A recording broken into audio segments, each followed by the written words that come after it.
राधे राधे प्यारे बच्चों, स्वागत है आपके अपनी YouTube चैनल एस्पोर्ट सुमित स्टडी में। आज हम पढ़ेंगे कक्षा 10वीं गणित वास्तविक संख्याएं चैप्टर 1। ठीक है बच्चों, इसके इम्पोर्टेंट क्वेश्चन पढ़ेंगे 2025 बोर्ड एग्जाम के लिए। टॉप 5 क्वेश्चन हैं जो इस चैप्टर से अधिकतर बार पूछे जाते हैं। तो आइए देखते हैं वो कौन से 5 क्वेश्चन रहने वाले हैं जो बार बार इसी चैप्टर से पूछे जाते हैं। तो वीडियो को लास्ट तक देखना है, क्योंकि जो 5 क्वेश्चन है बच्चों, ये अधिकतर बार बोर्ड एग्जाम में यही क्वेश्चन बार बार रिपीट होते हैं। तो आपको पता होना चाहिए कि वो 5 क्वेश्चन कौन से रहने वाले हैं। ठीक है, चैनल पर न्यू हो तो प्लीज चैनल को सब्सक्राइब कीजिए एंड बेल आइकन पर क्लिक कीजिए, क्योंकि जहां पर आपको मिलेगा बोर्ड एग्जाम 2025 के लिए important question class 10th 12th और सभी क्लास के लिए। ठीक है, तो आइए स्टार्ट करते हैं। 5 क्वेश्चन कौन से रहने वाले हैं वो। तो सबसे पहले देखिए आपका क्वेश्चन नंबर पहला। देखो, कक्षा 10वीं टॉप 5 क्वेश्चन मैथ्स के रहने वाले हैं, क्योंकि आपके ठीक है। और चैनल एस्पोर्ट सुमित स्टडी पर न्यू हो तो प्लीज चैनल को सब्सक्राइब जरूर कर लीजिए। तो आइए इसका आंसर करते हैं क्वेश्चन का। बहुत ही सरल समझेंगे अपन। ठीक है, तो देखो, अभाज्य गुणनखंड विधि द्वारा 96 और 404 का एचसीएफ ज्ञात कीजिए और फिर इनका एलसीएम ज्ञात कीजिए। यानी कि आपको क्या करना है, 96 और 404 का एचसीएफ ज्ञात करना है और उसके बाद एलसीएम ज्ञात करना है। तो आइए ज्ञात करते हैं। तो देखो, सबसे पहले आपको कुछ नहीं करना है बच्चों। जो आपके पास 96 है और 404 है, उसका आपको गुणनखंड कर देना है। तो आइए अपन करते हैं। सबसे पहले इधर करेंगे। देखो, 96 का 2 से करेंगे। 2 एकम 2, 2 दूनी 4, 2 तीन 6, 2 चौके 8, एक इसको हो गया, 2 अट्टे 16, 2 एकम 2, 2 दूनी 4, 2 चौके 8, 2 एकम 2, 2 दूनी 4, 2 छंग 12 बच्चों, और 2 तीन 6, और ये आ गया 3 एकम 3। अब करेंगे अपन कितना, 404 का। बिल्कुल ध्यान से देखना, बहुत ही सरल क्वेश्चन रहने वाला है। 2 एकम 2, 2 दूनी 4, 0 का 0, 2 दूनी 4। अब करेंगे 2 एकम 2, 0 का 0, 2 एकम 2, 101 से जाएगा जी। तो देखो, अपने पास 96 और 404 का क्या आ गया, गुणनखंड।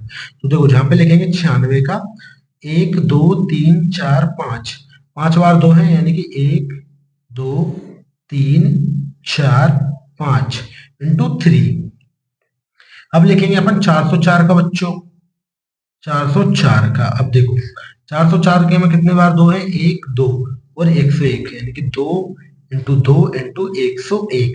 ठीक है, अब इसके बाद क्या करेंगे बच्चों, अपन एचसीएफ ज्ञात करेंगे। क्या करेंगे बच्चों, एचसीएफ ज्ञात करेंगे। तो आपको पता होना चाहिए एचसीएफ क्या होता है। तो देखो, 96 कोमा 404 का एचसीएफ। एचसीएफ देखो, बहुत ही सिंपल सा समझेंगे अपन। एचसीएफ क्या होता है। देखो, एचसीएफ होता है आपका इस वाले गुणनखंड और इस वाले गुणनखंड में सेम सेम संख्याओं को अपन कॉमन लेते हैं। तो देखो, एक जोड़ा आपका जे वाला बन रहा है, एक जे वाला कॉमन है और जे वाला कॉमन है। तो यहाँ से कितना आ जाएगा बच्चों आपका, यहाँ से आ जाएगा 2। तो सेकंड देखेंगे, जे वाला 2 भी है और जे वाला 2 भी है, तो जहां से आ जाएगा 1 और 2। ठीक है, जहां से भी 2 ले लिए, जहां से भी 2 ले लिए, जहां से, यानी कि एक जे वाला जोड़ा बन रहा है, एक जे वाला जोड़ा बन रहा है, और कोई सा जोड़ा नहीं बन रहा है। देखो, ना इसमें 3 है, ना इसमें 101 है। तो इसका एचसीएफ होगा, वो हो जाएगा बच्चों आपके पास कितना, 4। ठीक है, तो जो अपन ने एचसीएफ ज्ञात कर लिया है। पहला अपन से क्या पूछा गया था, एचसीएफ पूछा गया, तो एचसीएफ ज्ञात कर लिया। अब पूछा गया एलसीएम। तो एलसीएम में थोड़ा सा एक सूत्र लगता है, तो वो आपको सूत्र पता होना चाहिए कौन सा होता है बच्चों। देखो, अब क्या करेंगे अपन, इसका सूत्र लिखेंगे। तो देखो, पहली संख्या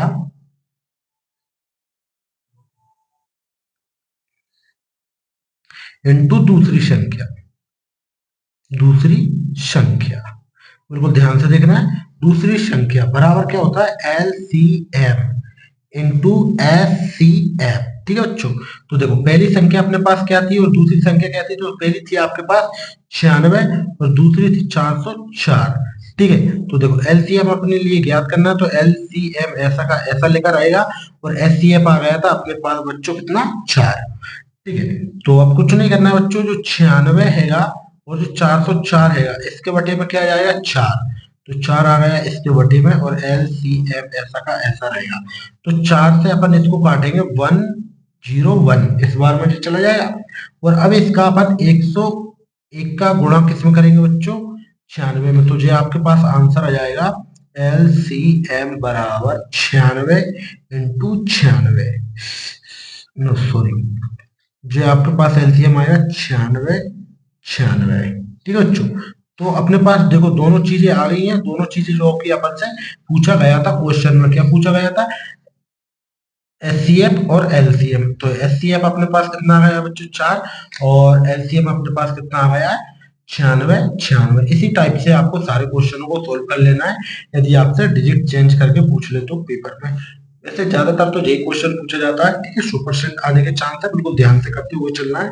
अब आता है आपका क्वेश्चन नंबर 2, ठीक है, बिल्कुल ध्यान से देखना है, बहुत ही इंपॉर्टेंट क्वेश्चन रहने वाला है। देखो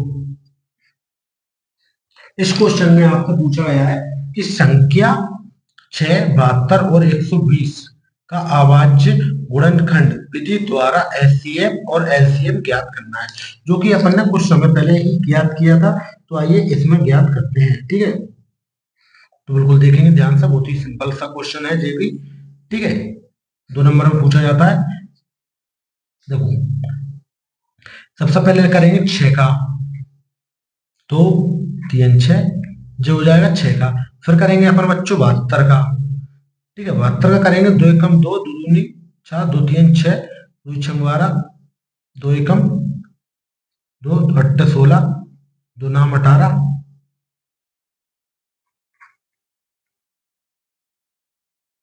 3 3 जा 9, 3 1 जा 3। अब करेंगे 120 का बच्चों, बिल्कुल ध्यान से देखना है। 120 का 2 एकम 2 6 12, 2 3 6 0, 2 एकम 2, 2 5 10, 3 करेंगे 3 5 जा 50, और 5 1 जा 5। तो इस टाइप में आपके पास 6, 72 और 120 का क्या हो जाएगा? गुणनखंड हो जाएगा।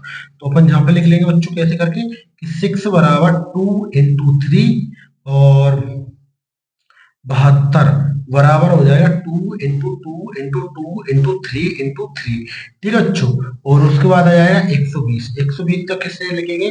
2 इंटू 2 इंटू 2 इंटू 3 इंटू 5, जो हो जाएगा।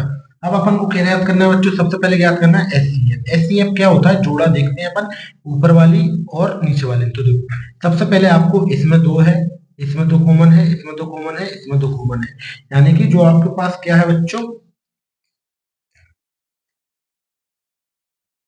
6, 72 और 120, एक एचसीएफ क्या आ जाएगा बच्चों? 2 आ जाएगा, क्योंकि इन सभी में ओनली 2 ही कॉमन है और कोई सी संख्या कॉमन नहीं है। देखो इसमें 3 है, इसमें 3 है, और इसमें 3 है, ठीक है। तो अपन ने 2 तो कॉमन लिख लिया, अब क्या लिखेंगे? 3 3 और जे वाला 3, यानी कि इंटू 3 इज इक्वल टू 6, यानी कि इसका एचसीएफ कितना आ गया बच्चों? 6 आ गया। तो और कुछ संख्या इन दोनों में कॉमन नहीं है, देख लो इसमें 2 था, इसमें 2 2, 3 3 3, और कुछ सेम नहीं है। अब ज्ञात करेंगे बच्चों इनका क्या? एचसीएफ, ठीक है। एचसीएफ होने के बाद अब ज्ञात करेंगे बच्चों इनका एलसीएम।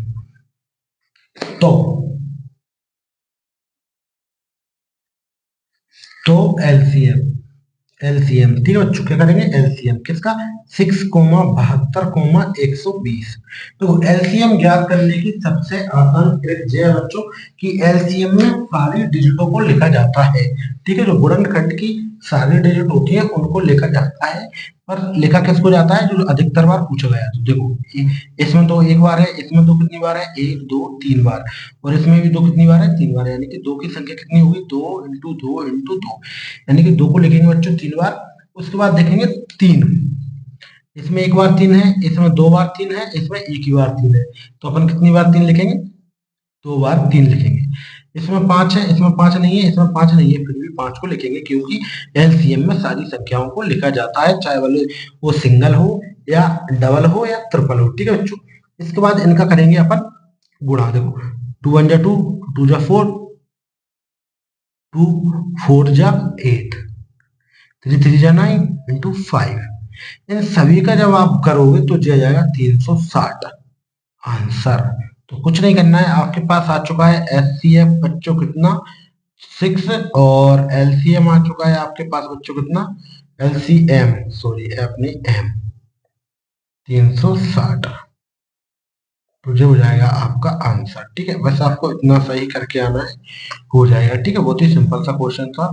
हो सकता है आपसे क्वेश्चन पेपर में डिजिट चेंज कर दें, पर आपको मेथड सही रहेगी। ठीक है, अब आता है आपका क्वेश्चन नंबर 3। बिल्कुल इंपॉर्टेंट क्वेश्चन है, बिल्कुल ध्यान से समझेंगे, बिल्कुल ध्यान से समझेंगे बच्चों इस क्वेश्चन के आंसर को। ठीक है, इंपॉर्टेंट क्वेश्चन है, अधिकतर बार बोर्ड एग्जाम में पूछ लिया गया है, इसी टाइप का क्वेश्चन अधिकतर पूछते हैं, तो बिल्कुल ध्यान से बने रहेंगे। तो देखो एस सी एफ 306 657 का कितना है बच्चों 9 दिया है, तो एलसीएम इतने का ज्ञात करना है, यानी कि आपको एचसीएफ दिया गया है कितना 9 और आपको एलसीएम ज्ञात करना है। तो कुछ नहीं करेंगे बच्चों, सबसे पहले लिखेंगे दिया है, तो आपके पास क्या दिया गया बच्चों एचसीएफ दिया गया, वो भी इतने का, तो अपन जल्द लिख लेंगे एचसीएफ कितने का 306,657 का कितना दिया गया है 9। और जहां पे लिखेंगे पहली संख्या, पहली संख्या, तो आपको पता होगा बच्चों पहली संख्या क्या है 306 और दूसरी संख्या क्या है बच्चों दूसरी संख्या कितनी है बच्चों 657। अब कुछ नहीं करेंगे बच्चों, पहली संख्या इंटू दूसरी संख्या कर देंगे, जो कि अपन ने पहले वाले क्वेश्चन में किया था। बिल्कुल ध्यान से समझेंगे, पहली संख्या, पहली संख्या इंटू दूसरी संख्या, सिंपल, बराबर क्या होता है बराबर होता है S C F into L C M. अपने पास एस सी एफ तो है बच्चों, क्या है अपने पास एस सी एफ 9 और अपनों को क्या ज्ञात करना है एल सी एम, सिंपल सी बात है। तो पहली संख्या कितनी है 306 इंटू दूसरी संख्या कितनी है 657 बराबर एस सी एफ अपने पास कितना है बच्चों 9 है और अपने लिए एल सी एम ज्ञात करना है, सिंपल सी बात है। तो देखो ये वाली संख्या क्या आ जाएगी इसके बटे में जाएगी, यानी कि 306 इंटू 657 बटे 9। इसको इससे डिवाइड करेंगे तो ये चला जाएगा बच्चों 3 4 बार में। ठीक है, बराबर कितना चल रहा है अपने पास चल रहा है एल सी एम। ठीक है, तो अपने पास आ चुका है 34। देखो बच्चों एक बार और समझना कि पहली संख्या लिख ली दूसरी संख्या लिख ली बराबर S C F into L C M. S C F कितना है बच्चों 9 आएगा और एल सी एम अपन को ज्ञात करना है, तो एल सी एम तो जो वाली संख्या कहाँ पहुंच गई इसके बटे में पहुंच गई, इसको इससे कितनी बार काट दिया 34 बार काट दिया है। तो 34 इंटू 657 इंटू करेंगे और एस सी एफ अपने पास आ जाएगा, यानी कि एल सी एम अपने पास आ जाएगा। इसका इसमें एल सी वो गुणा करेंगे बच्चों, तो जो आपके पास आएगा एल सी एम बराबर 2 2 3 3 8, यानी कि जो हो जाएगा आपका एल सी एम। एक बार और समझेंगे, बहुत ही इंपॉर्टेंट क्वेश्चन है, बार बार ऐसी टाइप के क्वेश्चन पूछे जाते हैं, बिल्कुल ध्यान से देखेंगे। देखो क्वेश्चन नंबर 3 में है कि 306 और 657 का एस सी एफ 9 दिया है और एलसीएम 306 657 ज्ञात करना है, इसका एलसीएम ज्ञात करना। तो पहले दिया क्या है बच्चों अपने पास दिया गया है एलसीएम, वो एचसीएफ कितना दिया है 9, पहली संख्या 306 दूसरी संख्या 657। तो अपने पास सूत्र होता है बच्चों पहली संख्या इंटू दूसरी संख्या बराबर एचसीएफ इंटू एलसीएम। पहली संख्या 306 दूसरी संख्या 657, एचसीएफ है 9 एलसीएम अपने लिए ज्ञात करना है। तो इन दोनों को बटे में जब पहुंच जाएगा इसको इससे डिवाइड किया तो 34 बार में आया, 34 का इसमें इतना गुणा किया तो ये आ गया आपके पास एलसीएम। ठीक है बच्चों, अब आप ध्यान करते हैं हम क्वेश्चन नंबर 4 करते हैं, बिल्कुल ध्यान से देखना है, बिल्कुल ध्यान से देखते हुए चलना है इस क्वेश्चन को। क्वेश्चन नंबर 4 है, इन 5 क्वेश्चनों को कर लीजिए बच्चों, 100% इसी में से आपका पेपर में आ जाएगा बोर्ड की में। ठीक है, कुछ नहीं होगा बच्चा, हो सकता है तो डिजिट चेंज कर दे और बिल्कुल जे के जे क्वेश्चन आने वाले हैं। तो देखो व्याख्या कीजिए कि 7 इंटू 11 इंटू 13 प्लस 13 और 7 into 6 into 5 into 4 into 3 into 2 into 1 plus 5 भाज्य संख्या क्यों है। तो अपन को क्या याद करना है बच्चों जो भाज्य संख्या क्यों है। तो सबसे पहले अपन लिखेंगे बच्चों, देखो जब वाला लिखेंगे क्या 7 इंटू 11 इंटू 13 प्लस 13। तो देखो इसमें अपन को एक संख्या दिख रही होगी कि 13 दो बार, तो अपन 13 को कॉमन लिख लेंगे। 13 7 इंटू 11, 13 को तो अपन ने लिख लिया है, तो प्लस में अकेले लिखेंगे क्योंकि एक का एक में इंटू करेंगे तो कोई फर्क नहीं पड़ेगा, तो अपने पास j बन जाएगा। तो अतः अतः अपन लिख करके क्या लिखेंगे बच्चों, बिल्कुल ध्यान से देखना है, बस इतना सा हेडिंग अकेला आपको लिख कर आना है और आपको इसके नंबर मिल जाएंगे। तो बिल्कुल ध्यान से देखना है क्या हेडिंग रही कि अतः संख्या में, यानी कि इसकी बात हो रही है अतः संख्या में 13 उभयनिष्ठ, क्या बच्चों, उभयनिष्ठ संख्या है। कैसी संख्या है बच्चों, उभयनिष्ठ संख्या है, उभयनिष्ठ संख्या है। इसलिए इसलिए बच्चों, इसलिए संख्या वाज्य संख्या होगी। सिंपल सी, इसलिए वाज्य संख्या होगी। इतना सा आपको करके आना है, ठीक है। 13 अवाज्य संख्या होगी, सॉरी बच्चों 13, इसलिए संख्या 13 विभाज्य, क्या बच्चों, विभाज्य जित विभाजित विभाजित वाज्य संख्या होगी, ठीक है। तो देखो अतः संख्या 13 उभयनिष्ठ संख्या है, इसलिए संख्या 13 विभाजित संख्या होगी, इसलिए ये भाज्य संख्या भी होगी, ठीक है बच्चों। इसलिए ये क्या होगी, होगी 13 विभाज्य संख्या होगी, इसलिए ये भाज्य संख्या भी होगी। इतना सा आपको इसमें करके आना है। फिर इसी प्रकार अपन किस में देखेंगे बच्चों, इसी प्रकार अपन इस वाली संख्या में देखेंगे। ये वाली संख्या क्या है बच्चों, वो ध्यान से देखेंगे कि 7 into 6 into 5 into 4 into 3 into 2 into 1 plus 5, ये अपने पास संख्या दी है। तो अब आपको इसमें देखना है कौन सी संख्या सेम सेम है, 5, यानी कि 5, तो 5 करके अपन कॉमन ले लेंगे, तो 7 इंटू 6 5 तो कॉमन ले लिया, into 4 into 3 into 2 into 1 plus 1, क्योंकि 5 अपन ने कॉमन ले लिया है, ठीक है। तो अब इसमें कुछ नहीं करेंगे बच्चों, इसमें भी थोड़ी सी हेडिंग करेंगे और ये अपना क्वेश्चन समाप्त हो जाएगा। बिल्कुल ध्यान से देखना है, बहुत ही इंपॉर्टेंट क्वेश्चन है बच्चों जी। और चैनल है, यदि आप हमारे चैनल स्टडी पे न्यू, तो बच्चों चैनल को सब्सक्राइब जरूर कर लीजिए, क्योंकि यहाँ पर आपको मिलेंगे बोर्ड एग्जाम 2025 के लिए important question all subject into all chapters. संख्या, बिल्कुल ध्यान से देखेंगे हेडिंग को, संख्या इसी टाइप में आपको पेपर में लिख के आना है। संख्या में 5 अभाज्य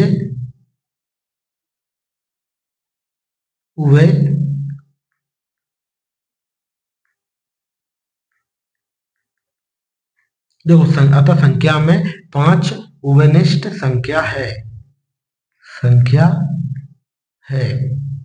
इसलिए किस लिए बच्चों, इसलिए संख्या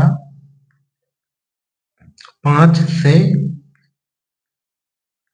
विभाजित है। इसलिए किस लिए बच्चों, इसलिए संख्या वाज्य संख्या है। सिंपल सा क्वेश्चन है बच्चों, इतना ही आपको करके आना है, ठीक है। और अब चलते हैं लास्ट क्वेश्चन, जो कि आपका इस चैप्टर का बहुत ही इंपॉर्टेंट क्वेश्चन रहने वाला है, जो कि कम से कम बोर्ड एग्जाम में 5 से 4 बार पूछ लिया गया है।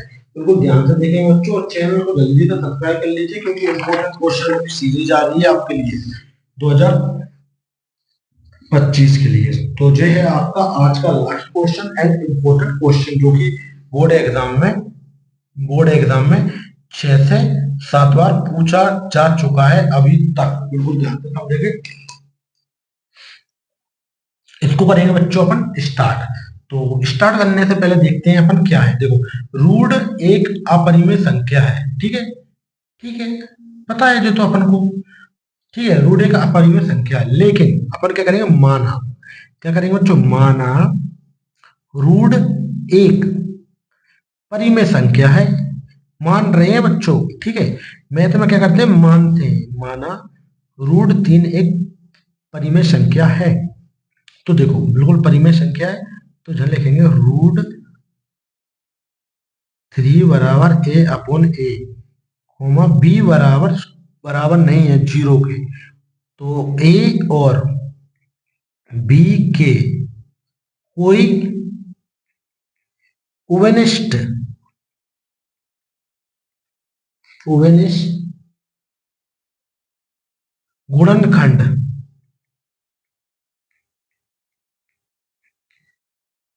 नहीं है। यानी कि देखो क्या दिया है कि रूट बराबर ए अप बटे बी, यानी कि जो बी है बराबर में जीरो नहीं है, तो ए और बी के कोई उभयनिष्ठ गुणनखंड नहीं है। ठीक है बच्चों, अभी तक कुछ नहीं किया, तो आप क्या करेंगे, दोनों पक्षों में, कौन सा पक्ष, एक पक्ष आपके पास जे है, एक पक्ष जे है, दोनों पक्षों में पक्षों का वर्ग करने पर, क्या करने पर बच्चों, वर्ग करने पर, दोनों पक्षों का वर्ग करने पर बच्चों थ्री बराबर आपके पास रहेगा ए का स्क्वायर, ठीक है, और बी का स्क्वायर। आप सोच रहे हो जहां तो रूट था, लेकिन क्या होता है बच्चों, जब रूट का स्क्वायर करते हैं तो रूट हट जाता है, तो थ्री बराबर ए का स्क्वायर बटे बी का स्क्वायर। तो देखो थ्री का गुणा बी से हो जाएगा, तो आपके पास क्या आ जाएगा कि ए का स्क्वायर बराबर थ्री इंटू बी का स्क्वायर, इसका गुणा इसके साथ हो गया, तो जो आ गया आपके पास समीकरण नंबर एक। ठीक है, अब क्या करेंगे, अब करेंगे यहां, बिल्कुल लिखेंगे यहां ए स्क्वायर बराबर तीन से विभाज्य है। क्या है बच्चों, विभाजित है। ठीक है, तो चूंकि चूंकि जब ए स्क्वायर तीन से विभाजित है, तो ए भी क्या होगा बच्चों, तीन से ही विभाजित होगा, तीन से विभाज्य, विभाजित लिख दी, विभाज्य होगा बच्चों, क्या होगा, विभाज्य है। तो जहां पर भी आएगा विभाज्य, ठीक है, और जो हो जाएगा आपके पास समीकरण नंबर दो। ठीक है, अब क्या करेंगे, अपन लिखेंगे माना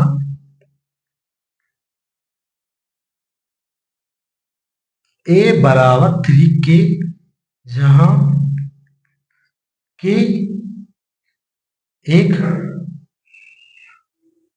पूर्णांक है।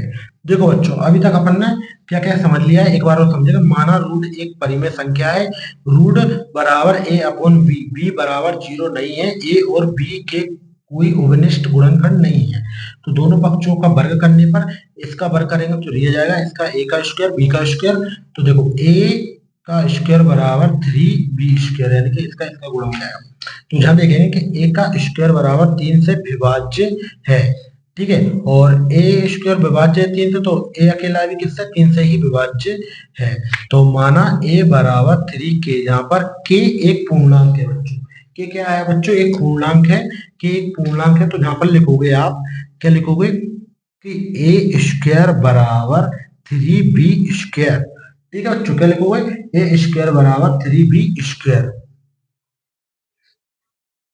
ठीक है, इतना लिखने के बाद देखो अपन ने के, ए की जगह क्या माना था, थ्री के, तो ए की जगह क्या लिख दोगे, थ्री के का स्क्वायर बराबर three b square, three b square. ठीक है बच्चों, तो देखो इसका अपन वो करेंगे सोल्व, तो थ्री का कितना हो जाता है नाइन, और के का के बराबर, और जे आ जाता है आपके पास बी स्क्वायर, जे इसके बटे में जाएगा थ्री, थ्री से इसको काटेंगे, थ्री थ्री जा नाइन, जो हो जाएगा थ्री बार में।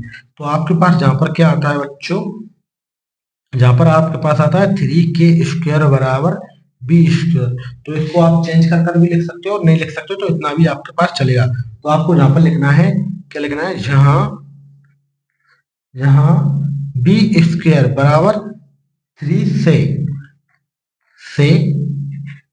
विभाज्य है। देखो बी स्क्वायर जो पूरा किससे विभाज्य है, तीन से, और तो बी स्क्वायर भी तीन से विभाज्य है, तो बी अकेला भी किससे होगा, तीन से ही विभाज्य होगा, विभाज्य है। तो बस इतना लिखने के बाद आपको क्या करना होगा, लास्ट में हेडिंग लिख कर आओगे, क्या लिख कर आओगे, एक हेडिंग कि देखो यहाँ जहां ए तथा बी, ए तथा बी दोनों का उभयनिष्ठ गुणनखंड, उभयनिष्ठ क्या बच्चों, गुणनखंड, गुणनखंड तीन है, देखो ए का बी का भी 3 आया है और ए का भी 3 आया है, तो ए और बी का ओवेनेस्ट गुणनखंड कितना आया बच्चों? 3 आया है। कितना आया है? 3 आया है। तो अतः हमारी अभिधारणा गलत है, क्योंकि रूट 3 अपन ने क्या माना था? परिमेय माना था, लेकिन वो तो अपरिमेय। अतः हमारी अभिधारणा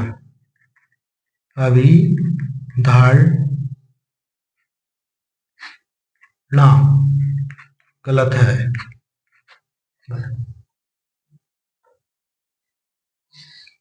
गलत है। रूट 3 एक अपरिमेय संख्या है। ठीक है, अपरिमेय संख्या है। बस इतना सा आपको करना है लास्ट के क्वेश्चन पर। ठीक है बच्चों, तो ये था आपका आज का लास्ट क्वेश्चन। ठीक है, वीडियो अच्छी लगी तो वीडियो को लाइक करें और चैनल पर न्यू हो तो चैनल को सब्सक्राइब कर लें, क्योंकि यहाँ पर आपको इसी प्रकार के इंपॉर्टेंट क्वेश्चन मिलते रहेंगे प्रत्येक चैप्टर के।